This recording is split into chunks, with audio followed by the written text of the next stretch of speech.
El libro nos habla de las guerras en el área maya. Señala que la arqueología ha dejado en evidencia la existencia de escenarios de guerra desde el preclásico hasta el clásico final. En estas mismas líneas se define al ejército maya por rasgos militares, atavíos, materiales de las armas, y se ofrece una explicación de cómo el clima y el entorno podían afectar la duración de las épocas de guerra. La autora señala que las guerras del sureste mexicano lograron que ninguna ciudad creciera más que otra y que existiera un control en la movilidad social. Resultan interesantes los datos que nos aporta sobre la organización para el combate y los rituales de la ofensiva, asegurando que la guerra fue parte de la sociedad maya. Incluso fue una de las causas de su colapso o caída, digamos. La obra parte de dos preguntas principales que guían la estructura de ella. ¿A qué respondían las guerras en Mesoamérica? ¿Y por qué resulta importante realizar un estudio particular de las guerras mexicas? Dentro de este capítulo, señala que no existieron periodos de paz en Mesoamérica, porque las ciudades se encontraban cercanas y peleaban por los recursos. Descubre que gracias a su importancia, los conflictos bélicos encontraron apoyo en la sociedad. Así, un claro ejemplo de este fenómeno es el estudio de las guerras mexicas, que según Bravo Bueno, se trata de una larga tradición heredada con alcances sin precedentes y últimos representantes del mundo mesoamericano. En este apartado explica la estructura y jerarquización de la milicia, así como la organización y la logística de las tropas, señalando la controversia sobre la existencia de una profesionalización de las huestes, es decir, una remuneración económica por el servicio. Aprovecha también para mencionar las guarniciones y las tácticas mexicas, en donde cuestiona la división del ejército naval. Además, la autora se inclina por la idea de que no existe un pago económico debido al interés en optimizar todos los recursos para la guerra. Aborda en esta parte del estudio la relevancia que tuvieron los centros educativos, llamados Calmeca y Tepochcali, para la formación de los guerreros. Explica quiénes asistían a cada uno de ellos, qué tipo de formación brindaban. Y en el capítulo 2 llamado Mesoamérica y Territorio en Guerra, la autora se aboca en exponer el origen del término Mesoamérica y ofrece una explicación sobre el recorrido de la peregrinación que los aztecas o mexicas realizaron hasta su asentamiento. Los temas que cobran relevancia en esta parte del libro son precisamente los conflictos bélicos que tuvieron los mexicas al entrar al territorio del Valle de México. Por ejemplo, entre los colúas y tepanecas que comenzaron a provocar juegos de motines y recompensas. Esto con el fin de lograr su propio territorio.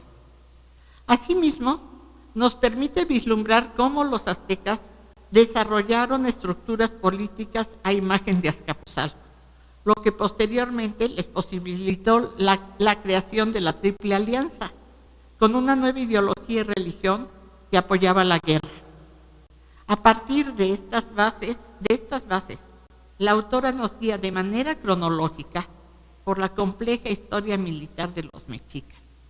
Señala la guerra civil y comercial entre Tenochtitlan y Tlatelolco, y particularmente la prosperidad militar que comenzó a obtener su capital.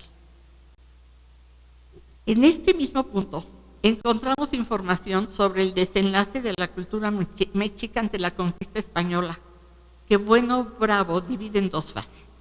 La primera fase la refiere al momento de llegada de los españoles y su camino hasta el centro de México, por el que encontraron otros grupos subordinados a los mexicas, que actuaron como aliados de los españoles para la conquista. La segunda fase la sitúa en las batallas lacustres, para defenderse de la Cuenca de México, en donde las estrategias y tácticas militares se hacen evidentes para que el lector entienda el doloroso nacimiento del pueblo mestizo, que es el México de hoy, como asegura la autora. Y que yo siempre pienso que esos somos nosotros, esa mezcla.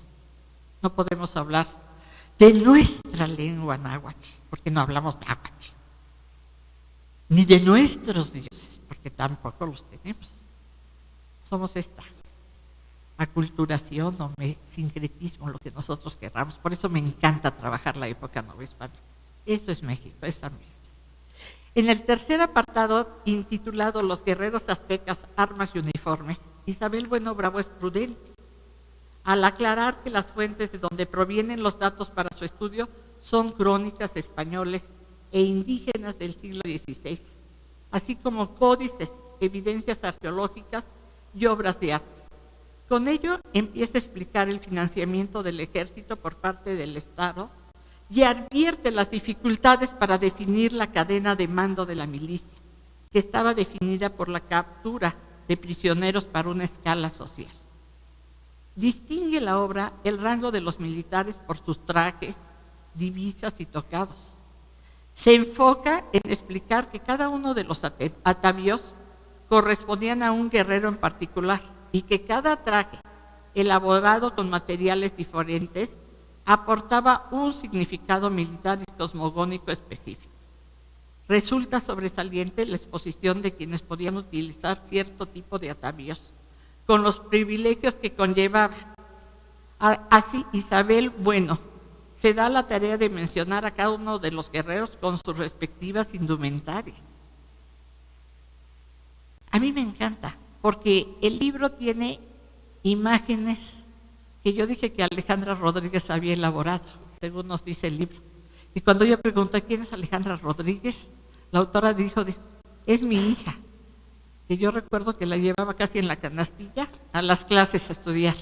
Entonces dije, bueno, esta pobre niña desde chiquita tuvo que ir a la universidad para después dedicarse a hacer las viñetas y todo. El capítulo aborda el tema de las divisas y estandartes utilizados en combate. En él se explica cuál fue su uso, el material con el que eran confeccionados y el rol que ocupaban para distinguir e identificar naciones o grupos en las campañas militares y la categoría del guerrero. Menciona cada una de las insignias para entender su significado. Lo mismo ocurre con los peinados, que eran regulados por el Estado e indicaban la diferencia de grados y unidades militares. El largo del peinado hacía distinción de edad, mostraban la vitalidad del guerrero y funcionaban también como muestras de castigo. Además, se menciona el papel de la pintura facial y corporal y el que tuvo dentro de las guerras mexicas, cuyo objetivo era intimidar al enemigo. Otros elementos importantes que llevaban los guerreros eran collares, besotes, orejeras, plumas, oro, ámbar y mantas, que según explica la autora, servían más para la parte ceremonial de la guerra, el mundo simbólico y el ideológico, que reflejan el poder económico. Para finalizar el apartado, se discute la idea de que las armas pudieron haber tenido una relación con el estatus social. Y para ello, Bueno Bravo las clasifica en 3 grupos: armas ofensivas, armas de choque y armas defensivas, elaboradas con materiales de origen animal y vegetal del medio ambiente, con representaciones de animales, que eran usados con fines militares, así como ceremoniales y rituales. En el siguiente capítulo, nombrado Las Guerras Floridas, explica el origen del nombre de las contiendas y busca los motivos del surgimiento de estos enfrentamientos militares. Plantea al lector la discusión sobre si las guerras floridas fueron un fenómeno ritual más que de conquista política y militar. Sobre esto, la obra nos deja claro que algunas de las primeras posturas sobre el tema se inclinan por pensar que la guerra se realizaba con el fin de obtener prisioneros para los sacrificios, con la concepción de que así se conservaría el orden del cosmos. Sin embargo, la autora cuestiona la hipótesis. Y yo creo que la seguimos cuestionando que trabajamos en nuestra historia. El libro nos habla de la posibilidad de que estos conflictos bélicos no solo tuvieran un fin ritual por el costo que tenían. Se menciona que uno de los objetivos más importantes era que los guerreros entrenaran. Y en varias líneas la autora nos brinda la posibilidad de pensar que estas guerras entre mexicas y tlaxcaltecas tuvieron también fines económicos y políticos. Es decir, la autora encuentra que la gloria del guerrero y las fiestas públicas eran eventos de importancia práctica para el mismo, con la intención de que la población notara la gloria de su gobierno. Es así que en este apartado se explica la historia de las guerras floridas de 1440 hasta 1521. En el capítulo intitulado La guerra como espectáculo público, la historiadora sostiene la hipótesis de que el gobierno mexica rentabilizó el éxito de las guerras a través del espectáculo, con el propósito de ostentar el poder. El gobierno buscaba con los espectáculos públicos hacer partícipe a la población de la conciencia. De hecho, sobre este punto se cuestiona el origen de los sacrificios como parte de estos recursos y cabe la duda de si fueron realizados por aculturación. En todos estos aspectos, las ceremonias y rituales eran realizadas para mantener el orden del cosmos. En esta sección hay una constante comparación entre el pueblo mexica y el romano. A mí esta parte me encantó, porque siempre pensamos los romanos nos quedan tan lejos, pues también está Roma, ¿no? Pero en realidad aquí, ellos no, ya que ambas culturas supieron dar a la población un entretenimiento a partir de la guerra. Y yo me cuestiono, ¿seguimos haciéndolo nosotros? La autora comenta que Roma recurrió a actos masivos de guerra para mantener el poder y el orden, caso que iguala con los mexicas, quienes construyeron lugares sagrados específicos para ceremonias, así como edificios monumentales. Un ejemplo de eso es el Zompantli, y aquí tengo, elemento determinante para ejercer poder sobre los pueblos. Bueno, Bravo utiliza el término de gladiador, también para el caso de los guerreros mexicas, y expone sobre lo que llama sacrificio gladiatorio. Consistía en un combate donde se fingían recompensas por el triunfo entregándose mantas, armas, y se obtenía la amistad del tlatoani conquistado. En este sentido, el autor expone que los guerreros mexicas obtenían especializaciones, entre ellas la de los curanderos, quienes tuvieron un papel fundamental en el desarrollo de la medicina en Mesoamérica. Siempre hablamos de los que luchan. ¿Y quién los curaba? Eso es muy interesante. La celebración de las batallas comenzaba con el recibimiento de los guerreros con regalos, continuaba con la simulación de las guerras y finalizaba con el sacrificio de los prisioneros. Estas fiestas se realizaban en fechas específicas, que como nos hace notar el texto, eran dedicadas a dioses en particular en cada una de sus veintenas. La crítica sobre el tema parece que nunca vino del propio pueblo mexica, sino que fue hasta la llegada de los españoles que juzgaron por este tipo de actos. Y le exageraron, no solamente juzgaron, exageraron. Continúa la obra con un apartado sobre 1428, la etapa imperial, y se ofrece una explicación sobre la coyuntura política en el Valle de México, tras la muerte de Tezosomoc de Azcapotzalco, que originó una pérdida en la hegemonía política del señorío y dio paso al nuevo establecimiento de la influencia mexica. La serie de disputas por el dominio originaron el malestar de varios pueblos, en donde incluso las alianzas y acuerdos sufrieron inestabilidades. Este acontecimiento repercutió de manera directa en la realización de las poblaciones tributarias. En la reacción de las poblaciones tributarias. Este acontecimiento, explica la autora, provocó una reorganización total de la política en la Cuenca de México. La pugna orilló a que Tenochtitlan, Texcoco y Tacuba se aliaran para fortalecer sus intereses. La unión de estas ciudades fue para derrotar a otras, y a esto se le conoce como la Triple Alianza, un ejemplo de la nueva estrategia política de Mesoamérica, cuyo objetivo fue desplazar a Tlatelolco. Se reestructuran las élites, los beneficios públicos que se obtuvieron para las ciudades, como la construcción de acueductos y calzadas, la nueva jerarquía de las autoridades, el estatus jurídico de las alianzas, la reglamentación para la repartición del territorio. Cabe mencionar que este último punto resulta de suma importancia, ya que la división de estos señoríos determinó el sistema tributario de los pueblos subordinados. Para este apartado, las fuentes que Isabel utilizó son crónicas indígenas y españolas del siglo XVI. En el penúltimo apartado, los aliados de Cortés en la conquista de México, realiza un recuento sobre el poder que para finales del prehispánico Tenochtitlan adquirió. Sin embargo, se nos recuerda que el pueblo mexica no siempre tuvo el mismo estatus. El estudio también advierte lo difícil que resultan los análisis sobre la conquista de México, debido a su larga duración. La autora divide este proceso histórico en 4 fases.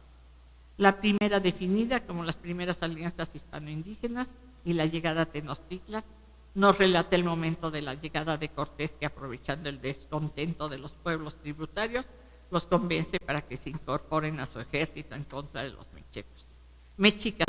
Se narra la unión de los totonacos, los tlaxcaltecas, los huejotzinhos y la matanza de Cholula.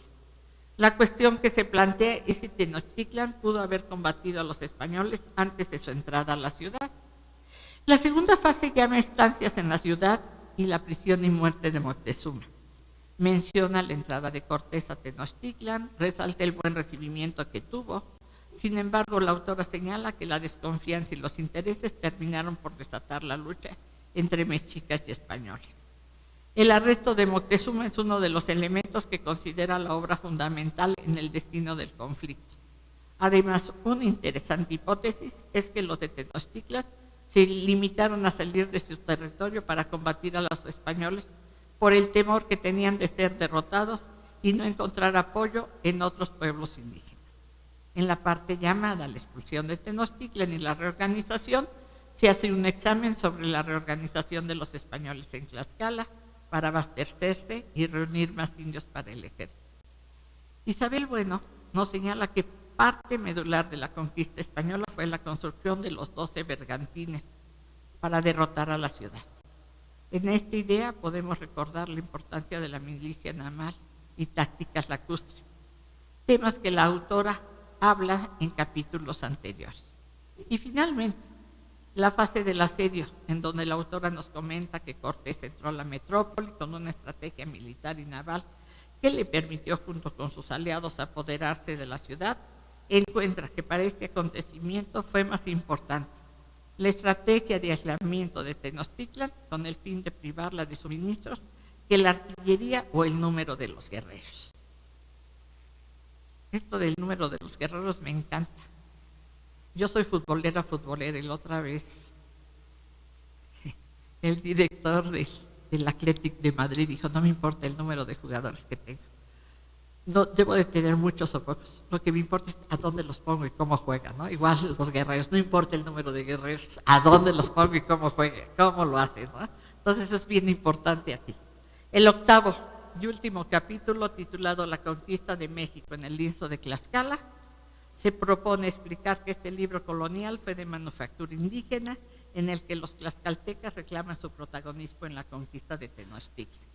Al respecto, la historiadora señala que en el documento existe una manipulación de los hechos en donde se elimina la participación del resto de los grupos étnicos y aprovecha para advertir que en todo tipo de documento, tanto indígena como español, debe ser mirado con cuidado y con cierto escepticismo. La obra sostiene que el lienzo de Tlaxcala narra de forma detallada la conquista de México y se pregunta quién lo elaboró, quién lo mandó a hacer, cuál era su objetivo, qué narra sus imágenes y si éstas concuerdan con otra serie de fuentes documentales. A pesar de ser un documento muy conocido, se indica que aún se ignora su verdadero origen, razón por la que se elabora, dando como resultado una serie de controversias. La obra contiene un recuento sobre las investigaciones que se han generado en torno al lienzo de Tlaxcala, desde las copias que surgieron en los siglos XVI al XVIII, hasta estudios de los siglos XIX y XX. Se concluye que el documento aporta una visión peculiar de la conquista de los mexicas. Resalta que tuvo como objetivo dejar constancia en la corte española de la inestimable colaboración de los tlaxcaltecas en la conquista de México, con la finalidad de obtener una serie de recompensas como exenciones fiscales y reclamar privilegios ante la corona. El libro Mesoamérica, Territorio en Guerra, es una obra de fácil lectura, dedicado a un público en general, y que tiene en cada capítulo unas reflexiones finales que ayudan al que lo consulta a comprender con mucha facilidad todo lo referente a la guerra en el mundo mesoamericano y su enfrentamiento con el mundo español. Otro acierto de Isabel Bueno es incluir un glosario de términos náhuatl que aclaran al lector. Y aunque es un libro de divulgación y entra en la colección denominada Tópicos de nuestro tiempo, aporta una bibliografía interesante para los lectores y para los investigadores de estos temas. Se enriquece además con fotografías tomadas por la misma autora y me imagino que por su esposo también. Y reproducciones de láminas de códices. Asimismo se encuentran dibujos de Alejandra Rodríguez que enriquecen la obra. O sea, aquí participó toda la familia. Quiero agradecerles a todos ustedes y agradecerle a Isabel Bueno y al doctor Raúl la invitación para que participara en este evento. Muchas gracias. No sé si es muy cortés que empiece dando las gracias a dos personas que hoy no están aquí, en lugar de dárselas primero a las personas que han tenido la amabilidad de comentar el libro. Pero sin estas dos personas que están detrás de mí, hoy yo no estaría aquí en México y como ser agradecidos es ser bien nacidos. El doctor León Portilla me dio la oportunidad de mi primera publicación en México. Fue la primera persona que creyó en mi trabajo. Fue la primera persona que me abrió la UNAM, nada menos que su prestigioso seminario. Y, por lo tanto, mi reconocimiento para él. Siento que hoy, por motivos de salud, no pueda estar con nosotros, pero mi recuerdo y mi cariño para él no podía faltar en un día tan importante para mí como hoy.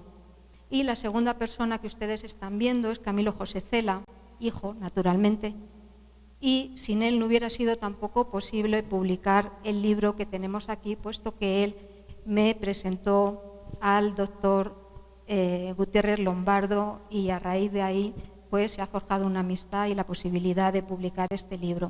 Así que les doy las gracias a ellos dos por hacer posible el día de hoy.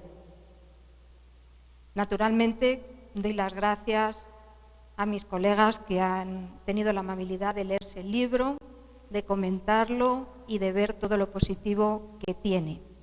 Esto era lo de los cochimíes que les he contado, cómo iba para arriba y para abajo con el pan, cómo se lo comía, cómo se chivaba la carta y cómo negaba y al final no quedaba más. Antes ha dicho Marí que ella no era especialista de la guerra y claro, y yo tengo que decirte que no te preocupes porque aunque a lo mejor suene un poco soberbio, yo solamente trabajo con datos. Cada vez que digo algo es con un dato y te puedo decir que solamente hay dos especialistas que se sepa sobre la guerra en México antiguo y esos dos especialistas están en esta sala. Uno es el doctor Marco Cervera, que está con nosotros, y la otra especialista, aunque sepa menos que el doctor Cervera, es la que les habla. Así que en el año 93, que es cuando yo empecé con el tema de la guerra, había poquísimo escrito y todo lo que había escrito, a excepción de los dos libros del doctor Hassi, vinculaban la guerra con la religión. No se entendía la guerra como un acto social independiente de la religión. Y a mí me interesaba, sobre todo, más que las batallas, más que los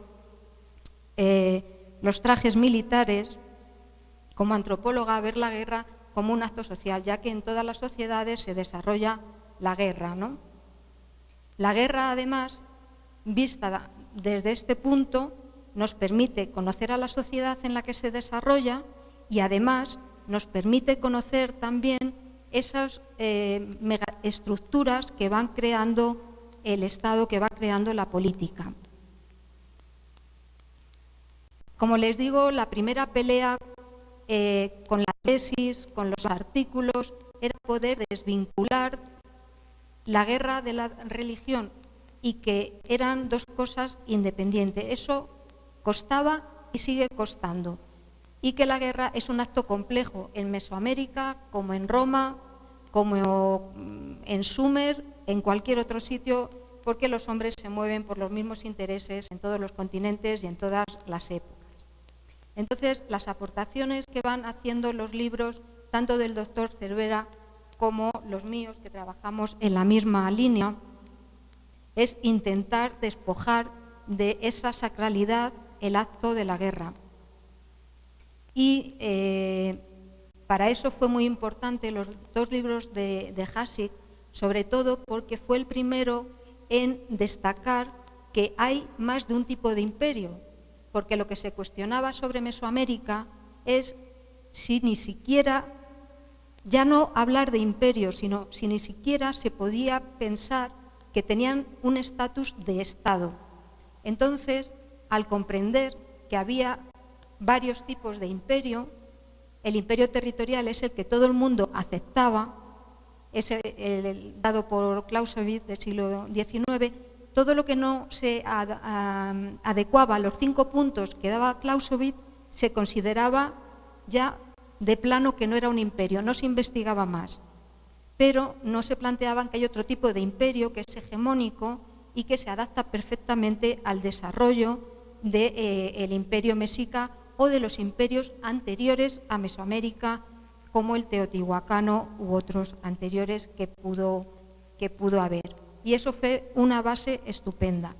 Mi tesina de licenciatura, entonces, como yo ya estaba harta del cuestionamiento de que mis muchachos, me refiero a los aztecas, a los mexicas, eran ahí 4 indios que arrancaban corazones y comían brazos y piernas, pues decidí hacer una comparación de las estructuras del imperio mexica con las estructuras del imperio romano, puesto que si hay un imperio por excelencia al que nadie le cuestiona si es un imperio, es el romano.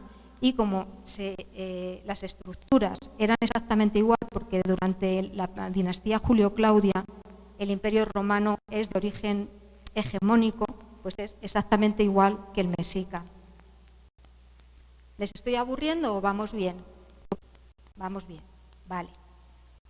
Como comentaba Marí, uno de los aspectos que a mí me interesaban muchísimo conforme iba estudiando la guerra es ver que hay un binomio inseparable que era la guerra y la economía. Es un trabajo que estoy preparando, que será un próximo libro. Raúl, ¿será un próximo libro? Todos lo han oído.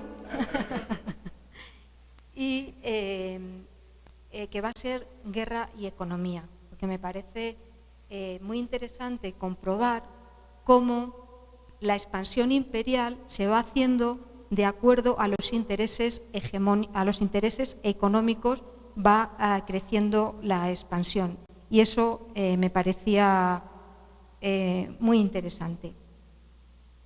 Luego, al hablar de la filosofía de la guerra, siempre hemos oído esa mística guerrera de los mexica, otra vez vinculada siempre con la guerra, pero en realidad la filosofía guerrera que tenían los mexica era la misma que utilizaban los romanos, que ellos llamaban la guerra justa. Es decir, los romanos nunca atacaban a los pueblos, sino que se defendían. Exactamente igual, la misma doctrina tenían los mexica. Ellos no atacaban nunca, pero casualmente iba la caravana comercial por el sitio que a ellos les interesaba, la atacaban y decían, ya nos han atacado, a defendernos.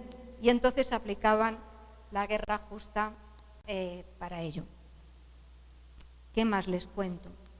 También lo ha comentado María Teresa, ha sido una lucha casi perenne en la periodización de Mesoamérica, hacer como divisiones tajantes, no hay transiciones. El preclásico es el preclásico, pues ya se muere todo lo del preclásico. Aparece el clásico espontáneamente, no pasa nada con el preclásico. Y luego el posclásico ya es otra cosa diferente. Pues eso a nadie le entra en la cabeza que pueda ser así, ¿no? Entonces, en Mesoamérica se decía, pues vale, el clásico es un periodo pacífico y el posclásico es bélico, pues ya lo tenemos todo, cada cosa en su cajoncito. Pero yo les puedo asegurar, como ha explicado María Teresa, que en Mesoamérica nunca ha habido ni grandes ni pequeños periodos de paz, porque la densidad de población era grandísima en las ciudades y además estaban muy cercas unas de otras y luchaban por los mismos nichos ecológicos. Quien tenía el control de esos nichos obtenía también la hegemonía política sobre el resto. Así que de pacífico y de bélico, eso bórrenlo ustedes, y aunque lo lean de colegas muy ilustres, podremos discutirlo aquí, que eso no parece, según nos dicen las fuentes prehispánicas, que ocurriera nunca tal cosa. Respecto a las guerras floridas, también es un tema, si hay alguien que no sepa nada de la guerra, siempre ha oído hablar de las guerras floridas como una especie de guerras caballerescas medievales que iban ahí, quedaban, oye, ¿a qué hora quedamos? ¿A las 4? ¿Dónde? ¿Enfrente de tu casa? No, mejor en la mía. ¿Vas a llevar lanza? Pues yo caballo, ¿no? Pues los 2 caballos. Una cosa así parecida, ¿no? Y además se dice que las guerras floridas fue un invento de los mexica, concretamente de Tlacaelel, que le aconseja al primero de los Moctezuma, a Ihuilcamina, que para la inauguración del Templo Mayor ya tiene la solución de que siempre haya prisioneros, que va a ser a través de las guerras floridas. Sin embargo, en mis investigaciones yo he encontrado que un siglo antes de que Moctezuma Ihuilcamina estuviera en el trono, ya los Chalca utilizaban este tipo de guerras floridas, que es un tipo de guerra, digamos que es una parte dentro de la guerra de conquista. Lo que se trataba era de hacer guerras por agotamiento, con el contrario, y con un bajo coste por parte del Estado mexica. No sé si estoy así muy rápido contándoles, pero siento la mirada amenazadora de Raúl. Por supuesto, hay muchos tipos de guerra, ya hemos hablado de guerra de conquista total, de guerras floridas, pero entre los mexicas se ha trabajado poco la guerra naval. Es verdad que no estaban en el mar, pero vivían en un medio lacustre. Y en esas escuelas que ha comentado María Teresa, sobre todo en el Telpolscali, que era una escuela obligatoria, costeada por el Estado y en la que todo joven debía aprender las artes de la guerra, tenían una preparación muy fuerte en lo que era en el agua. De hecho, de los 13 bergantines que realizó, bueno, iba a decir que realizó Cortés, que realizaron los tlaxcaltecas y transportaron hasta Texcoco para Cortés, dejaron inservibles 6, me parece, o sea que lo hacían bien.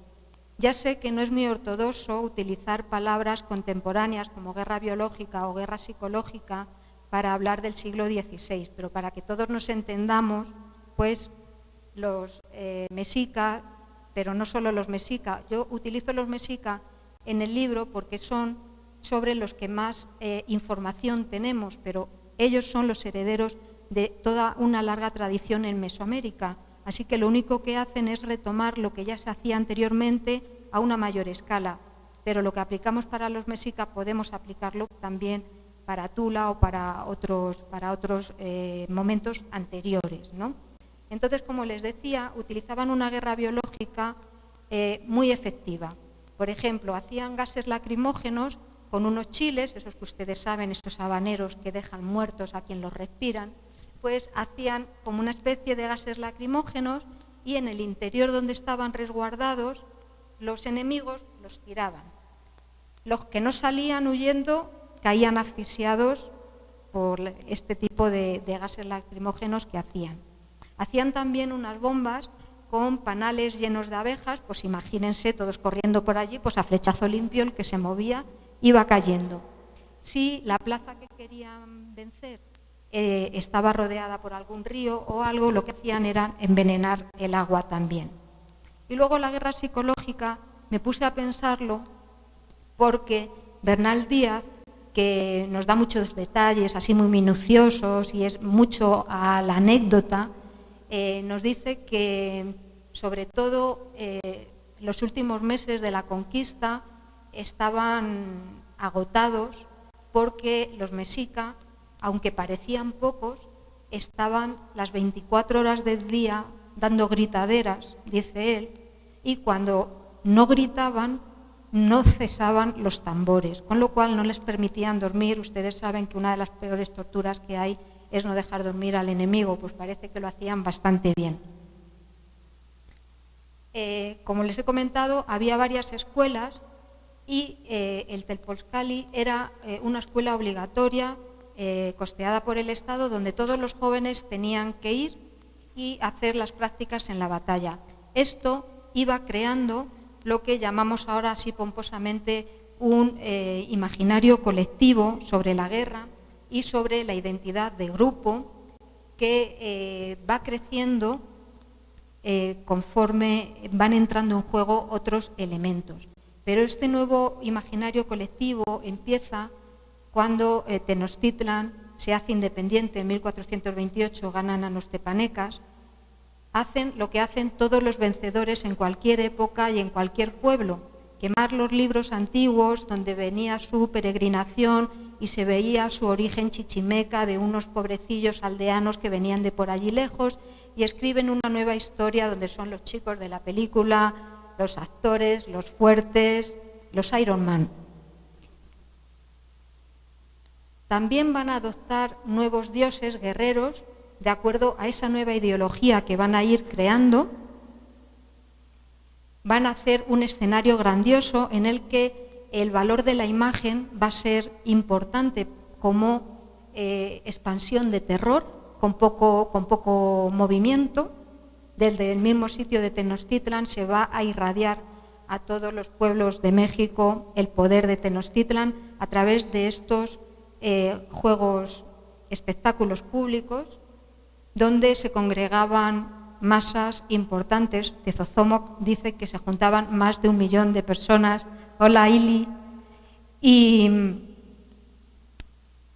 aquí la masa perdía, el individuo perdía su personalidad, se volvía masa y era más fácilmente manejable por el régimen, y era donde el imaginario colectivo formaba verdaderamente parte, porque todos esos macehuales podían gozar del éxito, de la victoria, y se identificaban y se cohesionaban como grupo, y eso les daba muchísima fuerza.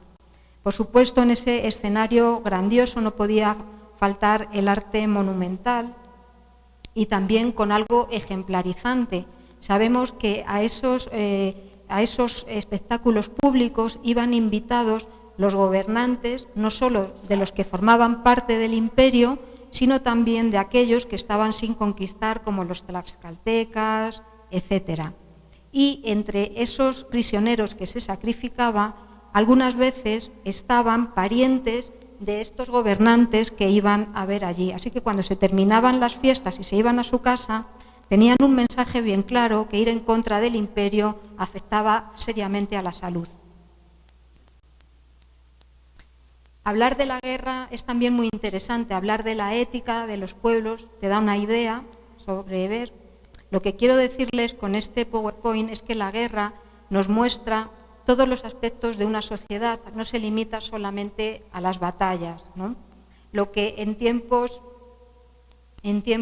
de paz está penalizado, como es el asesinato, en tiempo de guerra no solamente está bendecido, sino que es la manera de ascender en el escalafón, de obtener medallas y un prestigio social.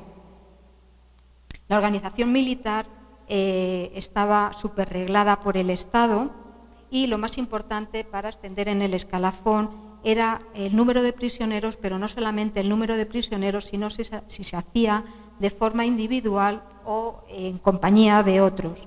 Para dirimir estos problemas, que eran importantísimos para ascender, los militares tenían sus propios tribunales militares para ver todos estos problemas.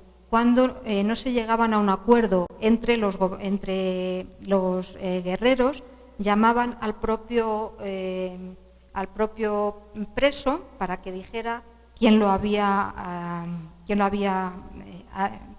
gracias. Quiero ir tan deprisa pues, que no me salen las palabras, ¿no?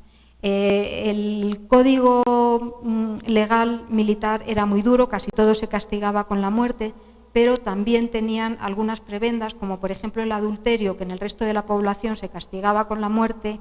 Ellos tenían la oportunidad de salvar la vida, pero eran desterrados de sus pueblos y eran mandados a las guarniciones que había por las partes periféricas del imperio.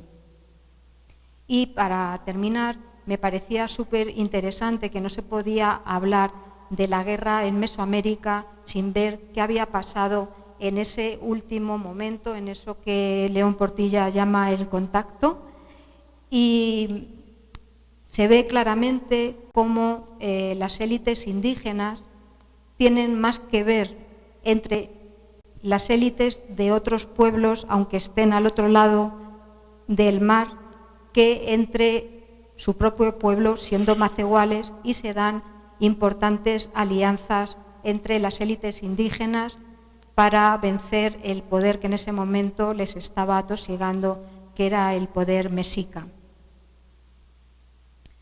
Así que, como ven, pues yo que les voy a decir que me apasiona, el mundo de la guerra es interesantísimo, hay muchísimos aspectos que podemos, si no nos gusta uno, nos puede gustar otro. Imagínense que solo les gusta el arte, pues tenemos mucho arte militar donde se ensalzan las victorias, en fin, que podemos coger cada uno la parte que más nos guste y poderla interpretar a través de la guerra. Quedan muchos aspectos por dilucidar en este tema porque somos muy pocos los que nos dedicamos a ellos. En Europa no hay escuela de esto. Aquí en México el doctor Cervera está haciendo una gran labor con un montón de alumnos estupendos que estoy aquí viendo, que han venido también a acompañarme esta tarde y les doy las gracias.